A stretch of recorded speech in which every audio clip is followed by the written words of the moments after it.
Interessante convegno oggi presso la sede dell'Ordine dei Commercialisti di Agrigento sui finanziamenti alle nuove imprese giovanili, presenti i vertici dell'IRFIS e di Sicindustria. Guerra dell'acqua tra Naro e Licata, contesa sull'utilizzo della diga San Giovanni, nostra intervista al sindaco Maria Grazia Brandara. Elezione del baby sindaco oggi a Licata, coinvolgere i più giovani all'amministrazione comunale, quando dichiarato dal primo cittadino di Licata, Balsamo. Un anno fa veniva catturato il latitante più ricercato d'Italia, Matteo Messina Denaro. Il vicolo San Vito cambierà nome, ad annunciarlo il sindaco di Campobello di Mazara. Il gruppo agrigentino Valdacragas impegnato in una tournée in Arabia Saudita. Riprende domani il campionato di Serie D Girone I, l'Agragas incontrerà il Sant'Agata in trasferta.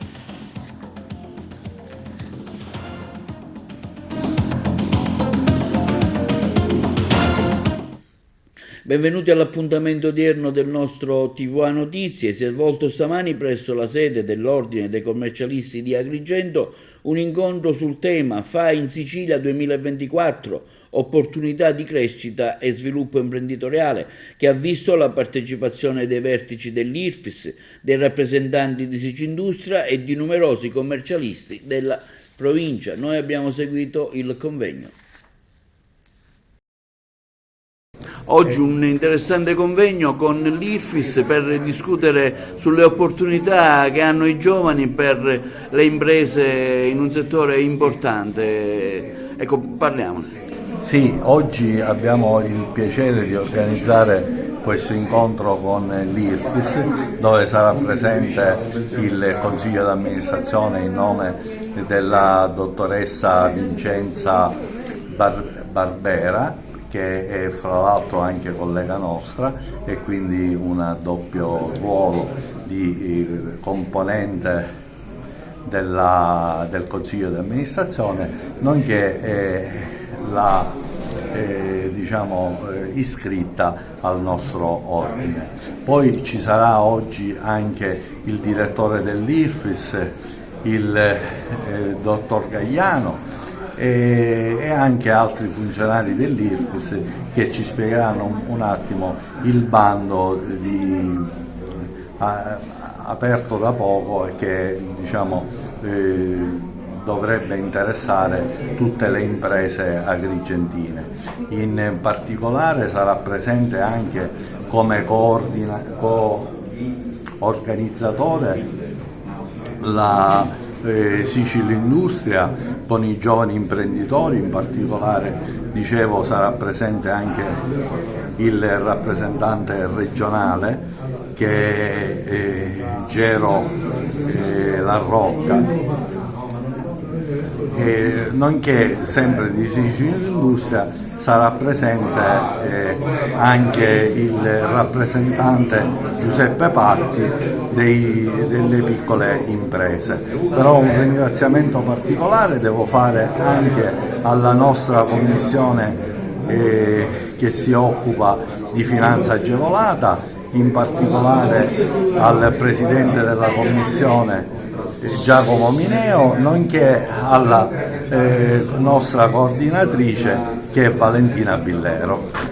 Ci troviamo oggi qui, 16 gennaio, presso la fondazione dell'Ordine dei Dottori Commercialisti di Agrigento per parlare e discutere di questa nuovo progetto di finanza agevolata che la Regione Sicilia ha interamente affidato a IRFIS, che si chiama Fare Imprese in Sicilia.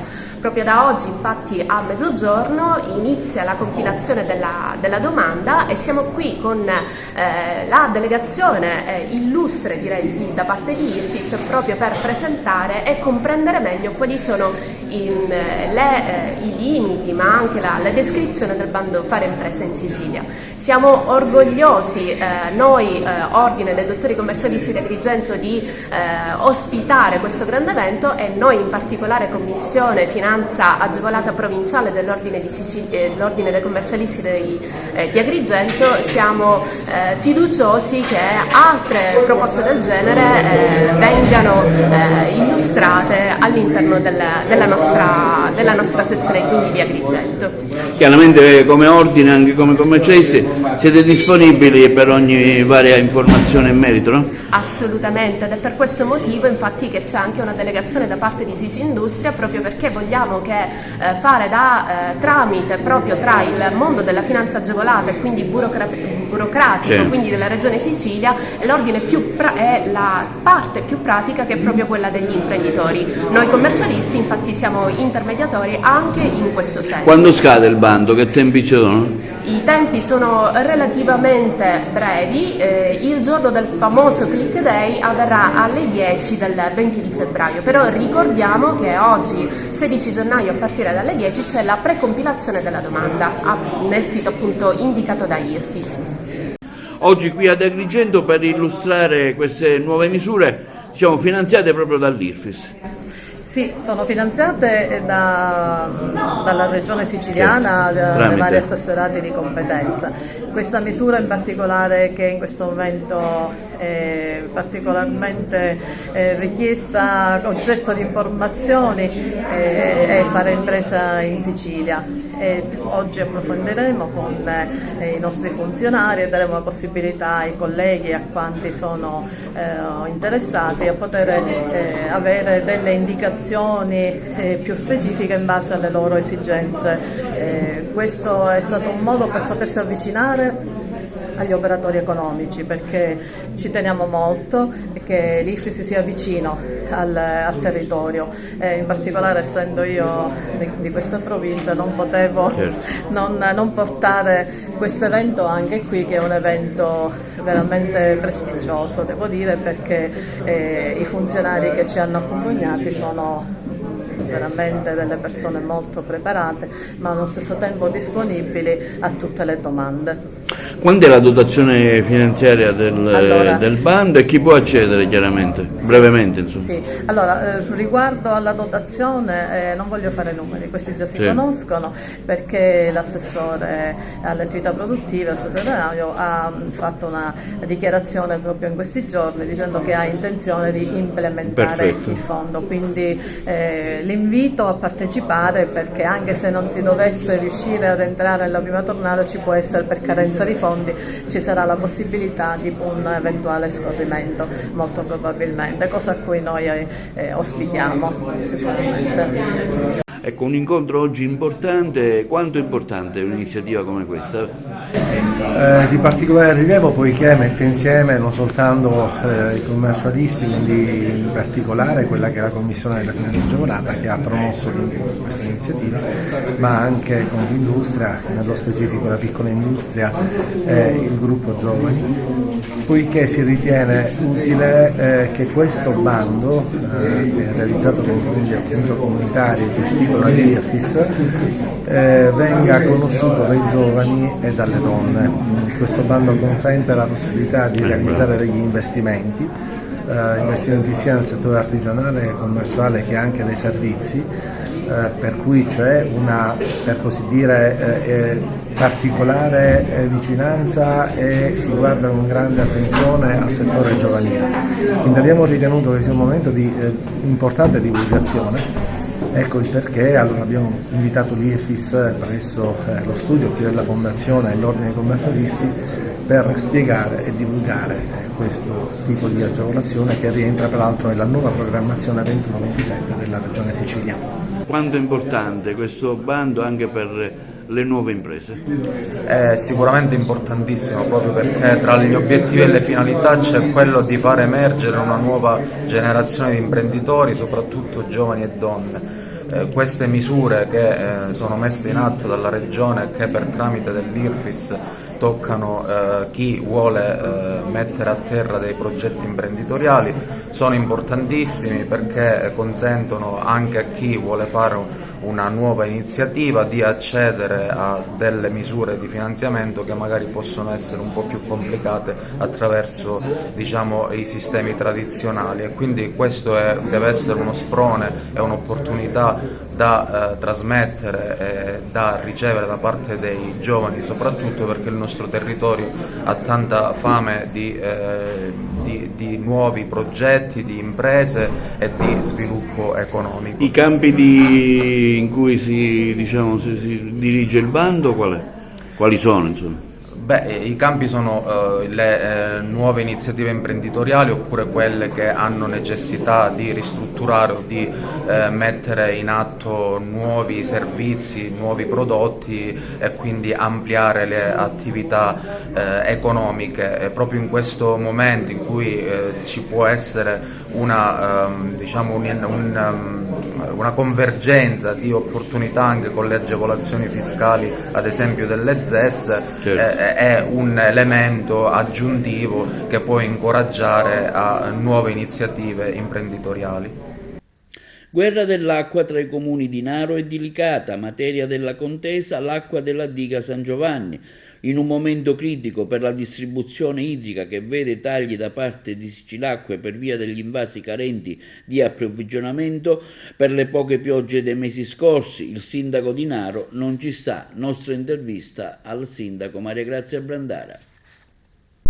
Sindaco, in atto c'è una sua forte mobilitazione per la difesa di quelli che sono i diritti degli agricoltori naresi per quanto riguarda l'utilizzo dell'acqua della diga. Ci faccia il punto della situazione e ci dica perché questo suo impegno e quali saranno gli sviluppi. Ma guardi, fa specie e mi dispiace molto che ancora nel 2023 parliamo ancora di acqua, soprattutto l'acqua che serve per l'irrigazione. Io dico una cosa, sono certa che l'amministrazione regionale farà di tutto per risolvere il problema, per non scontentare nessuno, però voglio dire, non a scapito certamente né dei naresi né di tutti coloro, agricoltori dell'Interland, che usufruiscono delle acque dell'invaso San Giovanni. E lei sta facendo una forte battaglia in questo senso, come la sta muovendo? Intanto c'è stata un'interlocuzione informale per le vie brevi anche con l'assessore San Martino, al quale ho chiesto un incontro per poter parlare de viso di questo problema. Certo, io ho l'obbligo morale innanzitutto di difendere i miei concittadini, di difendere i miei agricoltori, che fanno tanti sacrifici nell'arco di un anno. Sappiamo tra l'altro la congiuntura generale a che punto si trova, però non possiamo negare l'unica cosa che hanno, l'acqua, e quindi faremo una battaglia da portare alle estreme conseguenze. A me dispiace che il sindaco di Licata, il collega, abbia voluto dire una parolina in più, che quella è come se fosse legata a un periodo elettorale. Io, per il mio buon tono istituzionale, non mi ero permessa di pensare la stessa cosa quando ho letto la notizia invece del progetto presentato lì a Licata, e vedendo anche la foto.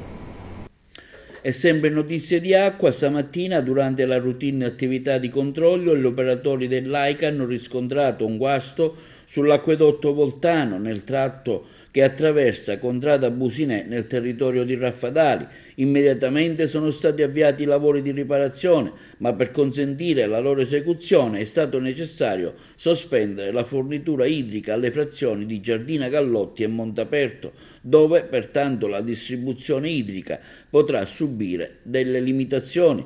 Al termine dei lavori i tecnici dell'AICA riattiveranno la fornitura idrica, ma la distribuzione, per normalizzarsi, avrà comunque bisogno dei necessari tempi tecnici, a comunicarlo i vertici dell'AICA di Agrigento. Si è appena conclusa a Licata l'elezione del baby sindaco. La volontà, detta del Balsamo, il primo cittadino, è quella di coinvolgerli nelle varie iniziative comunali in modo che tutto non si fermi alle sole elezioni. Salvatore Zarbo è il nuovo baby sindaco di Licata, baby vice sindaco invece Francesco Agnello. Le interviste di Angelo Augusto. Francesco Agnello, baby vice sindaco. Io ho ascoltato il tuo intervento quando ti presentavi la tua candidatura e mi pare che c'è sicuramente della sostanza. Evidentemente voi ragazzi, malgrado la giovanissima età, avete voglia di impegnarvi per questa città. Sì, senza dubbio il nostro impegno sarà primario. La volontà è quella di far partecipare quanti più giovani cittadini al nostro intervento e speriamo che funzioni, il nostro compito funzioni. Sindaco, si è appena conclusa l'elezione del baby sindaco, un grande impegno di questi ragazzi, lei lo ha sottolineato, adesso bisogna cominciare a farli lavorare, bisogna fare in modo che non finisca tutto qui. L'amministrazione ha voluto fortemente che si formasse questo organo, è un organo sicuramente consultivo ma che rappresenta l'anima bella della nostra città. Sono i ragazzi che sono il nostro presente e il nostro futuro e la nostra volontà è quella di coinvolgerli in tante iniziative che andremo a prendere e consultarli su temi importanti che riguardano la nostra collettività. Poco fa, quando ho parlato ai ragazzi, ho detto che ci sono temi importanti quale l'equità fiscale tributaria sulla quale stiamo intervenendo notevolmente ed è oggetto di dibattito cittadino continuo.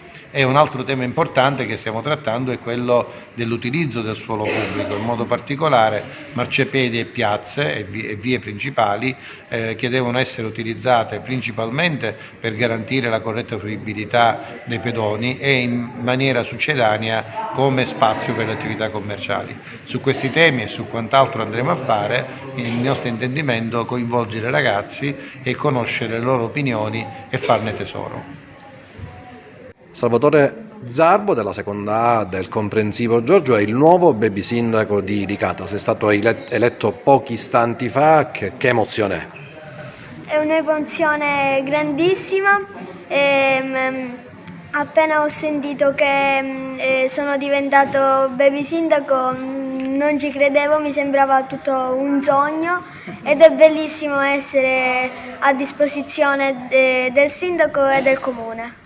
È troppo presto, ma comunque c'è tra i problemi della città uno che secondo te merita più attenzione degli altri? Sì, la pulizia, perché Licata è una città troppo sporca e bisogna curarla giorno per giorno. Presidente, a lei il compito di sovrintendere in qualche modo ai lavori del Baby Consiglio Comunale. Sicuramente questo sarà un consiglio comunale dei ragazzi attivo, infatti la prima cosa che farò adesso, prima che il nostro appena eletto candidato sindaco, baby sindaco, andrà via, scambiarci immediatamente i numeri di telefono e metterci immediatamente al lavoro perché questa città ha bisogno dei ragazzi, la loro presenza e la loro voce sarà il punto di partenza per iniziare i lavori di questa amministrazione. Passiamo ora a Montevago. Ieri si è svolta un'assemblea cittadina sul progetto del parco eolico Portella, le interviste al sindaco e al tecnico. Mi sembra giusto e doveroso informare i cittadini di quanto sta succedendo sul nostro territorio, anche se devo riconoscere che il Comune ha poco, come margine di intervento o di ostacolare la nascita di questo parco. Però la nostra parte l'abbiamo fatta e l'abbiamo fatta fino in fondo. Alla conferenza dei servizi ci siamo fatti trovare preparati e con un tecnico, con l'ingegnere Di Giovanna, che non solo ha redatto una relazione circostanziata, precisa, meticolosa, ma è anche intervenuto in conferenza servizi. La relazione, 50 e passa pagine di relazione, è stata messa agli atti e quindi è stato verbalizzato e noi abbiamo allegato la relazione. E questa sera un confronto con i cittadini, intanto per spiegare cosa sta succedendo e per ribadire ancora una volta che laddove il Comune può interverrà per impedire che il paesaggio venga deturpato, fermo restando che siamo tutti d'accordo col fatto che le energie alternative devono essere sposate e sponsorizzate, ma non un parco, un megaparco con pali che arrivano fino a 200 metri d'altezza. Quindi noi di tutto questo questa sera informeremo, come è giusto che sia, la cittadinanza. Grazie alla sensibilità dell'amministrazione di Montevago ho avuto l'opportunità di studiare questo progetto e sono emerse diverse criticità. La prima, la più grande, è che questo parco eolico è sovradimensionato rispetto all'energia che deve produrre. Dichiarano di dover produrre 30 megawatt, in realtà utilizzano degli aerogeneratori, quindi delle pale eoliche, che ne potrebbero produrre la bellezza di 42. Allora non si capisce perché prendere tutti questi aerogeneratori, se bisogna produrre meno energia, a questo punto mettiamo meno pale eoliche, oppure le mettiamo più piccoline. È inutilmente lesivo nei confronti del paesaggio e dell'ambiente. E a proposito del paesaggio, non sono stati valutati tutta una serie di impatti sul paesaggio, come ad esempio le viste dalla città di Montevago, dalla città di Santa Margherita, dalle terme che ci sono a Montevago, dai ruderi delle due città distrutte dal terremoto, su cui ci sono degli investimenti che stanno nascendo proprio ora per una loro riqualificazione. Ecco, questo un buono studio deve averlo. Le criticità di carattere ambientale, hanno fatto uno studio di impatto acustico, cioè per vedere, perché le pale eoliche fanno rumore quando funzionano, e questo rumore può disturbare le persone e gli animali. Questo studio è carente e soprattutto non ha valutato l'impatto acustico sulle rotte migratorie di uccelli che ci sono qui nelle vicinanze, per fare un esempio sul bosco del Magaggiaro, su tutta una serie di case e strutture che ci sono nei dintorni della campagna che c'è tra Montevago e Santa Margherita, o di importanti infrastrutture turistiche previste dai piani regolatori generali, come il percorso turistico artigianale della città di Santa Margherita. Ecco, complessivamente questo progetto lo studio di impatto ambientale, l'abbiamo riscontrato estremamente carente, e riteniamo noi che l'impatto ambientale complessivo di questo parco eolico sia eccessivo e quindi negativo sia per il comune di Montevago che per il comune di Santa Margherita, che per l'ambiente e le attività che ci sono, quindi da lì il parere contrario da parte della municipalità di Montevago. Un anno fa la cattura del latitante più ricercato d'Italia, Matteo Messina Denaro. La corrispondenza. La cappella di famiglia rimane chiusa, vetri oscurati, per non consentire a nessuno di spiare le lapidi al suo interno. Siamo al cimitero di Castelvetrano, ove riposa la salma del boss latitante Matteo Messina Denaro, arrestato il 16 gennaio 2023 e morto il 25 settembre scorso all'ospedale dell'Aquila. Inizia dalla fine il viaggio a ritroso nel feudo del boss che per 30 anni ha sfidato lo Stato da quel clamoroso arresto. Inutile dirlo, Castelvetrano, e non solo, è tornata a vivere tra silenzio, normalità, indignazione. Nel quartiere Badia, dove è nata e cresciuta la famiglia Messina Denaro, sul muro del circolo didattico campeggia il murale di Giuseppe Di Matteo, che dista poche decine di metri dalla casa della sorella del boss, Patrizia. Anche lei in carcere. Il feudo allargato del boss, oggi defunto, arriva anche in Campobello di Mazzara, a pochi chilometri da Castelvetrano, che almeno negli ultimi anni è stato il rifugio sicuro scelto dal superlatitante per viverci, complice quell'amicizia storica tra la sua famiglia e quella dei Bonafede, guidata dal capomafia Leonardo. L'ultimo covo è stato ritrovato in un appartamento messo a disposizione dal prestanome Andrea Bonafede in vicolo San Vito. Il boss si è promosso in questo tempo da libero cittadino tra supermercati, esercizi commerciali, passeggiate in auto. Tra le vie del paese c'è rabbia per quanto è successo. Le persone per bene, dice il sindaco Castiglione, ancora oggi sono incredule sul fatto che un boss latitante potesse muoversi così liberamente sul territorio. C'è una Campobello mortificata, penalizzata. Bisogna adesso rialzarsi e guardare ad un'alba nuova. Il primo, finito in manetta assieme al boss, è stato Giovanni Luppino, sulla carta imprenditore agricolo, di fatto fedelissimo, autista di Matteo Messina Denaro. Era lui ad accompagnarlo alle sedute di chemioterapia. Gli accertamenti sulla rete dei fiancheggiatori che hanno protetto il boss hanno poi portato al geometra Andrea Bonafede, l'uomo che ha prestato per anni l'identità al latitante. nipote del capo mafia Leonardo Bonafede, storico alleato dei Messina Denaro, si trova davanti al GUP con l'accusa di associazione mafiosa. Se Andrea era l'alias, ha ricercato il cugino omonimo più piccolo, operaio comunale per mesi, ha fatto avere a Messina Denaro prescrizioni e ricette mediche necessarie per le terapie. Ancora in corso invece a Marsala il processo per concorso esterno in associazione al medico Alfonso Tumbarello. Era lui a compilare le ricette per il capomafia. Mese dopo mese il puzzle è andato poi componendosi sempre più ed a marzo è toccato a Rosalia, la sorella del capomafia, una sorta di alter ego del boss per conto del quale gestiva affari e comunicazioni, così scrissero i giudici dopo il suo arresto. Fu lei a nascondere nella gamba di una sedia il pizzino, poi ritrovato dalla ROS con i dati clinici del padrino, indizio fondamentale per arrivare alla sua cattura. La caccia ai fiancheggiatori del boss ha poi portato i coniugi Bonafede Lancieri, lui ennesimo cugino del geometra Andrea, lei invece amante del padrino, è incaricata a smistare i messaggi. Le ultime due finite nella rete degli inquirenti sono invece Laura Bonafede e Martina Gentile, e la figlia che il padrino avrebbe voluto avere. E queste, che noi oggi conosciamo, sono soltanto una parte delle tante, troppe vite che lo stesso boss si è costruito in questi anni, vite parallele, vite vissute, certo. La rete, siamo certi, non finisce qui. E sempre in merito a Matteo Messina Denaro, il nome del vicolo San Vito cambierà in via 16 gennaio 2023. Ad annunciarlo è stato il sindaco di Campobello di Mazzara, Giuseppe Castiglione, davanti alla platea di studenti radunati al Cineteatro Olimpia. Il vicolo San Vito è stato scoperto l'ultimo covo dove si nascondeva il boss latitante Matteo Messina Denaro, arrestato proprio il 16 gennaio 2023. Il carteggio per il cambio del nome è stato già inviato alla prefettura di Trapani, afferma il primo cittadino.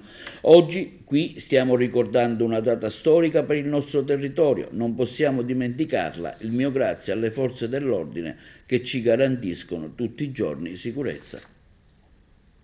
Passiamo alla politica. Desidero esprimere il mio apprezzamento per la nomina del nuovo segretario di Fratelli d'Italia della provincia di Agrigento. Adriano Barba è la figura più adatta per guidare il nostro partito in un momento importante in cui Fratelli d'Italia deve rappresentare la guida politica della provincia, così come lo è già a livello nazionale. Sono certo che il nuovo segretario saprà svolgere al meglio il suo ruolo dall'alto dell'esperienza politica maturata negli anni, che ne fanno apprezzare le qualità e l'attaccamento ai valori del nostro partito. Sono a disposizione della nuova segreteria per contribuire a portare avanti un lavoro che ritengo sarà proficuo ed esaltante, sempre più in funzione dell'interesse pubblico. Ad affermarlo il capogruppo di Fratelli d'Italia al Comune di Agrigento, Simone Gramaglia. Lo storico gruppo siciliano rappresenterà l'Italia in un evento importantissimo nei prossimi giorni ad Abha, in Arabia Saudita, un invito giunto direttamente dal governo saudita tramite la Commissione per il Teatro e le Arti dello Spettacolo per la seconda edizione del Quemen International Festival for Mountain Performance Art in diversi villaggi della regione di Asir. Il Val d'Agras prenderà parte all'evento con una formazione di 20 elementi tra musicisti, ballerini, insieme ad altri 30 gruppi di folklore provenienti da ogni angolo della terra, artisti provenienti da tutto il mondo arabo e la Saudi National Band. Si esibiranno durante le cerimonie di apertura e chiusura del festival. In programma seminari, tavole rotonde, laboratori didattici sulle arti performative tradizionali delle regioni montane. Il videomaker Francesco La Rosa riceve il premio eccellenza Columbus Circle Association di New York. Uno riguarda il miglior montaggio video inerente a un docufilm sul celebre attore Totò, l'altro per i suoi lavori di post-produzione di opere cinematografiche che stanno riscuotendo un notevole successo. La Rosa ha anche collaborato con la nostra emittente nella realizzazione di filmati culturali. Gli auguri di TVA a Francesco La Rosa per un sempre maggiore successo. Il servizio. Un anno unico, meraviglioso, sereno e irripetibile. Il 20 ottobre scorso vengo premiato al Montecatini Film Festival con il miglior montaggio video per la produzione del film documentario Umanamente dello Topo e il comico di Alberto De Marco, il quale in quella stessa circostanza riceve pure il premio per la migliore regia, quindi una magica doppietta. E alla fine del 2023, a novembre, dalla Columbus Civil Association, la più grande associazione culturale americana, l'Excellence Awards. Vengo premiato per l'effetto mediatico delle mie opere cinematografiche, le quali hanno una risonanza non solo in Italia ma soprattutto all'estero. Che posso chiedere di più? Speriamo che il 2024 consegua lo stesso notevole successo. Ricordo benissimo che in pochi anni di aver realizzato e di aver fatto qualcosa di magico, unico. Nel 2020 il De Curtis alla Camera dei Deputati, l'anno dopo nel 2021 i 3 titoli istituzionali, la medaglia della Regione Lazio, il titolo istituzionale della Presidenza del Consiglio dei Ministri della Camera del Senato e infine il premio speciale cinematografico di Carlo Croccolo. Nel 2021 invece vengo premiato a Palermo con il Solunto Awards e l'anno dopo Hofstra University di New York mi premia per la collaborazione tecnica del film su Antonio Clemente alias Totò. Le idee e i progetti sono tanti, il cassetto è chiuso ma non vedo l'ora di aprirlo e farli volare. Abbiamo registrato lo scorso agosto al MIBACT di Roma una nuova sceneggiatura, attendiamo con tanta ansia di poter partire con le riprese. Incrociamo le dita e auguro a tutti voi che mi siete stati vicini, soprattutto Televideo e Agrigento, un buon anno a voi e alle vostre famiglie. Linea alla regia per gli spot pubblicitari. Ponte sì, ponte no, un interessante dibattito si è svolto ieri a Messina tra il sindacato, i rappresentanti della CGIL e quelli della Lega. La corrispondenza. Continuare a parlare di ponte sì, ponte no, ormai non ha davvero alcun senso. A pochi mesi dalla riapertura dei cantieri di questa infrastruttura, dopo un blocco ultradecennale imposto dai nemici del Mezzogiorno, oggi non c'è più spazio per i no ponte. Appartengono a un'altra epoca, sono anacronistici e in netto contrasto con la storia, con lo sviluppo e con il futuro del nostro paese. Sono gli unici a non aver compreso che il dibattito è ormai privo di senso grazie a una legge approvata alla maggioranza del Parlamento e firmata dal presidente Mattarella. Il collegamento stabile tra la Sicilia e l'Europa si farà. Adesso è necessario preparare i territori, i lavoratori, i commercianti e gli imprenditori a cogliere questa grande opportunità. Nella storia della nostra Repubblica non ci sono precedenti come il monumento attuale, con i finanziamenti così cospicui per l'intero Sud. Il 2024 sarà ricordato come l'anno dell'avvio dei cantieri. Mettiamo da parte le inutili e presuntuose polemiche di una minoranza talmente inconsistente numericamente che a Messina non è riuscita a eleggere neanche un consigliere comunale e remiamo tutti insieme verso un'unica direzione, la nascita del nostro territorio. Così afferma in una nota il senatore siciliano Nino Germanà, vicepresidente del gruppo Lega e segretario in commissione trasporti a Palazzo Madama. Non tarda ad arrivare la risposta della CGIL Messina in merito al ponte sullo Stretto. La CGIL Messina evidenzia come la grande manifestazione nazionale del 2 dicembre, che ha visto una straordinaria partecipazione e che ha coinvolto numerose associazioni, ha ribadito la contrarietà al ponte sullo Stretto. Continua l'opera di distrazione di massa dai problemi reali da parte di una certa politica appoggiata da alcune forze sociali del nostro territorio. Si continua a discutere della mega opera come un unico elemento di sviluppo e volano dalla nostra economia senza accorgersi che ormai nel 2024 parlare di ponte è diventato anacronistico, dichiara il segretario generale della CGIL Messina, Pietro Patti. La CGIL Messina osserva come dallo stesso sito della regione siciliana emerge che le opere incompiute in Sicilia sono quasi 140 e Messina detiene il triste primato di questa classifica con 36 lavori mai ultimati, sebbene rappresentino opere necessarie e utili alla collettività e che avrebbero un impatto positivo e reale sulle condizioni di vita e di lavoro dei cittadini e delle cittadine. Per queste opere, evidenzia la CGIL Messina, si sono già sprecati più di 400 milioni di euro e ce ne vorrebbero quasi 300 per il loro completamento, bazzecoli rispetto ai fantamiliardi del ponte. Parliamo di 250 alloggi per l'Istituto Autonomo, Case Popolari di Messina, di costruzione e ammodernamento della rete fognaria per alcuni comuni della città, di impianti sportivi e di strade di collegamento interno per i piccoli comuni della provincia e delle aree interne.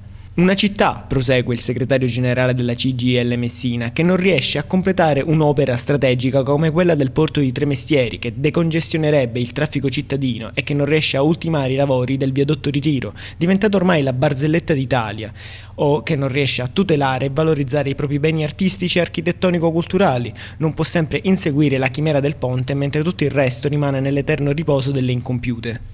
La CGIL Messina sottolinea come non si parla mai di aree interne, della fatica che fanno le aziende, i lavoratori e i cittadini con gli spostamenti senza collegamenti adeguati. Dall'ultimo report della CGIL Sicilia, aggiunge ancora Patti, si evince come il governo nazionale abbia scippato alla nostra regione quasi 5 miliardi di euro nel silenzio assoluto di una buona parte della politica, soprattutto quella del governo. Taglieranno quasi 100 scuole in 2 anni e di queste 11 solo nella nostra provincia e nessuno, tranne la nostra organizzazione sindacale, si è preoccupata delle sorti dei nostri alunni e del personale scolastico coinvolto. E mentre la nostra città si apprestava ad ammirare le luci natalizie e a partecipare ai concerti, non ci si è accorti che dalla finanziaria regionale non è arrivato un solo euro per Messina. La CGIL Messina auspica infine che nei vari incontri a livello locale, regionale e nazionale vengano invitate anche le parti sociali contrarie al ponte, non per le posizioni ideologiche, ma con fatti e motivazioni concrete. Si svolgerà il prossimo 19 gennaio nell'elegante cornice di Palazzo Sgadari di Mussomeli il premio UMRI. L'UMRI è l'associazione organizzatrice del premio costituita dagli insigniti dell'onorificenza al merito della Repubblica, la massima onorificenza civile rilasciato dal Capo dello Stato. A ricevere il premio saranno il tenente colonnello Luigi Balestra, comandante del nucleo investigativo di Agrigento, l'onorevole Giuseppe Catania, sindaco di Mussomeli, Gaetano Calvagno, presidente dell'Assemblea regionale siciliana, Denny McCubin, ideatore della mensa di solidarietà di Mussomeli, Gesuela Pullara, comandante della Polizia Penitenziaria di Agrigento, Corrado Sillitti, docente di storia della musica, Giovanni Tesea, avvocato, saggista e scrittore, Stefano Zammuto, giudice Tribunale di Sciacca. Un riconoscimento speciale sarà inoltre consegnato a Daniele Frangiamore, preside del Vincenzo Maggio dell'Istituto Virgilio di Mussomeli. A Tremestieri un grave incidente ha visto un'auto precipitare in mare dentro il porto. Il servizio.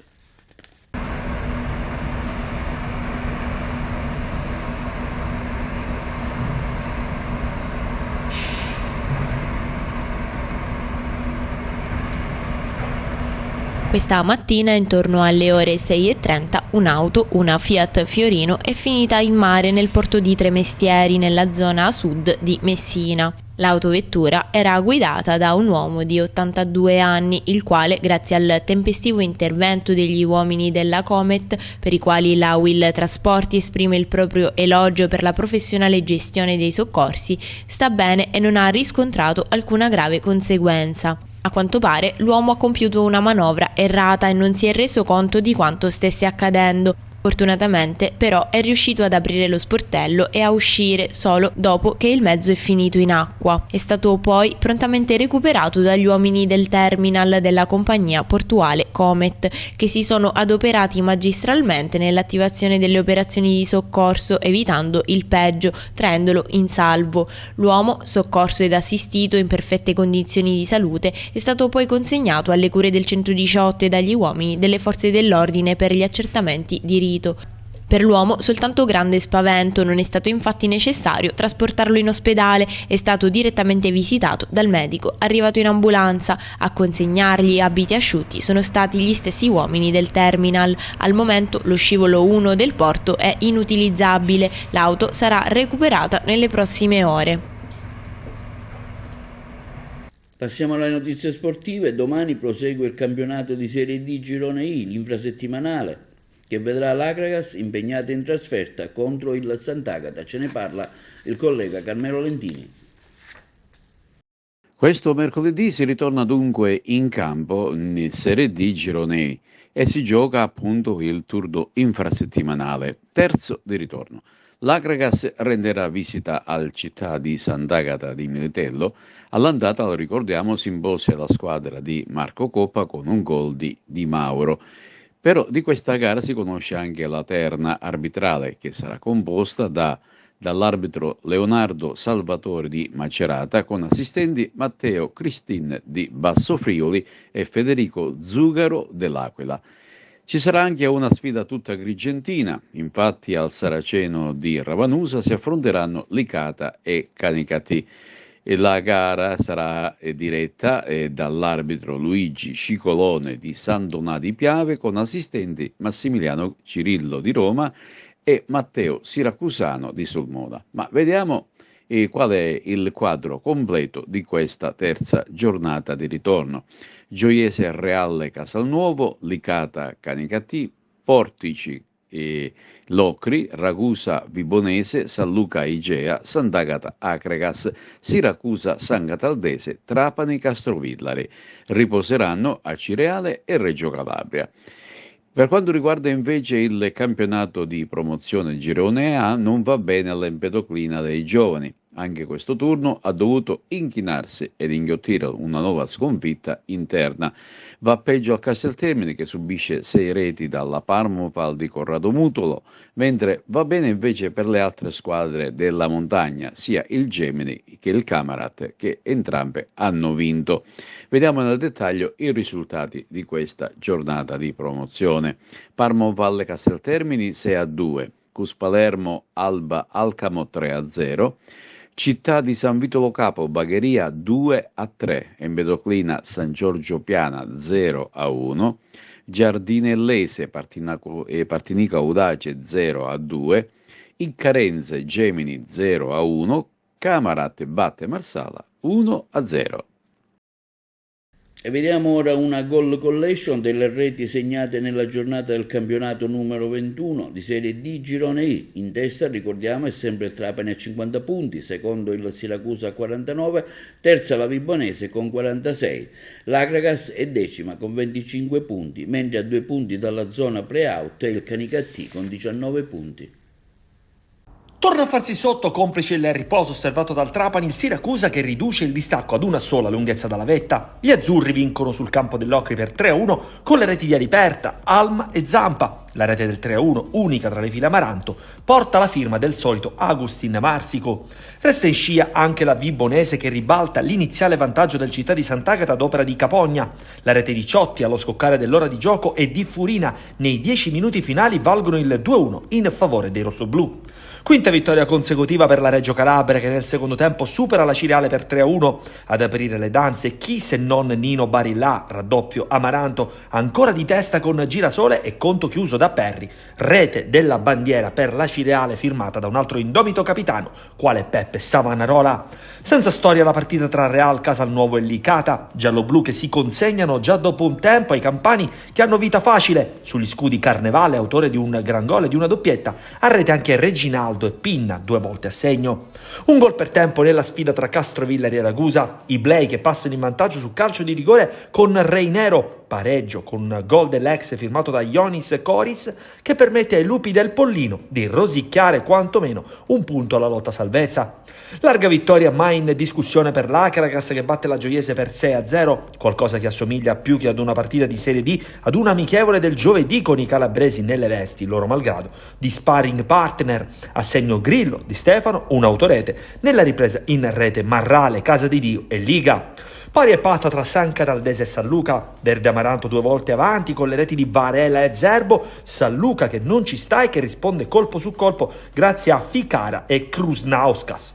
Non si fanno male Canicattì e Portici, un gol per parte nei secondi 45 di gioco, siciliani avanti con la rete di Camarà, botta e risposta nell'arco di 2 minuti con l'1-1 definitivo di Mauri. La nostra goal collection termina qui, la Serie D ritorna sui campi del Sud Italia tra poco meno di 48 ore per il primo turno infrasettimanale del 2024. E questo è tutto per TV Notizie di oggi, vi diamo appuntamento alle prossime edizioni e vi auguriamo una buona serata.